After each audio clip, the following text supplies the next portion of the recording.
Alors, on va retourner à Casablanca où on a retrouvé Abdelkader Etnani. Bonsoir.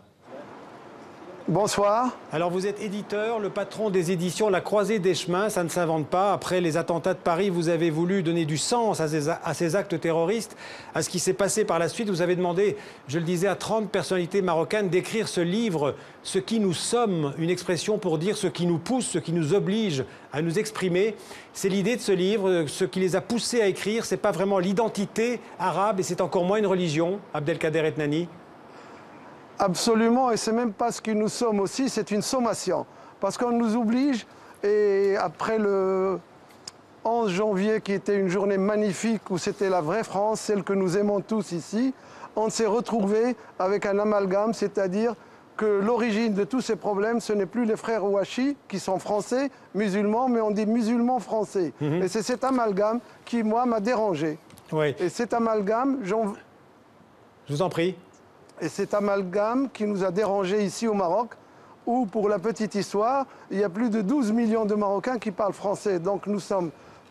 La langue française est beaucoup plus dominante au Maroc qu'en Grèce ou en Belgique. Et c'est important de savoir qu'il y a des voisins qui sont de l'autre côté de la Méditerranée qui en ont marre d'entendre toujours stigmatiser cette religion. Est-ce que moi, je suis musulman, je le crie sur tous les toits? Non, je suis d'abord marocain. Et je n'aime pas qu'on me dise « vous êtes musulman marocain ». Non, je suis marocain tout court. Ma religion, c'est ma fierté, c'est mon jardin secret. Je n'ai pas besoin de le dire à tout le monde. Et sur toutes les chaînes et toutes les télévisions européennes, on parle, on stigmatise en commençant par musulmans. Ce n'est pas les 1,4 milliard de musulmans qui font ces attentats. Et au Maroc, j'ai pu réunir en une semaine 30 écrivains, mais je pouvais en avoir plus de 250 ici, parce qu'en sortant le livre en une semaine, j'ai eu beaucoup d'amis écrivains qui m'ont dit « j'aurais voulu aussi participer ». Donc c'est une seule voix qui s'est élevée pour dire « arrêtons ces amalgames » et surtout dans un pays que nous aimons énormément et qui s'appelle la France. En un mot, Abdelkader Etnani, est-ce que vous auriez témoigné, vous auriez publié, je rappelle que vous êtes éditeur, est-ce que vous auriez publié les caricatures de Mahomet ?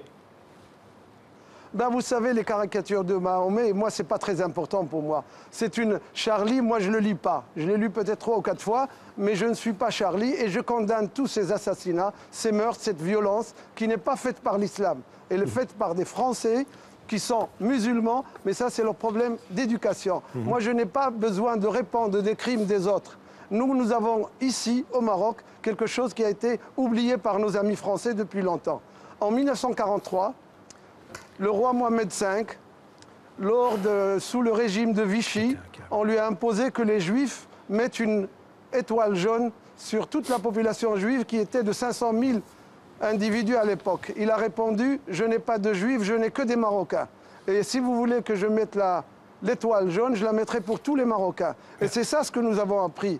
Et la France des Lumières, celle qui nous a appris, Diderot, Voltaire, Montesquieu, c'est l'égalité et la liberté d'expression des uns et des autres, tout en respectant et en se respectant. Merci. C'est ça ce que nous avons voulu montrer. Merci Abdelkader Etnani. Je rappelle le titre de ce très beau livre, Ce qui nous sommes, ce qui nous oblige, aux éditions La Croisée des Chemins. Merci beaucoup d'avoir été avec nous donc en duplex de Casablanca.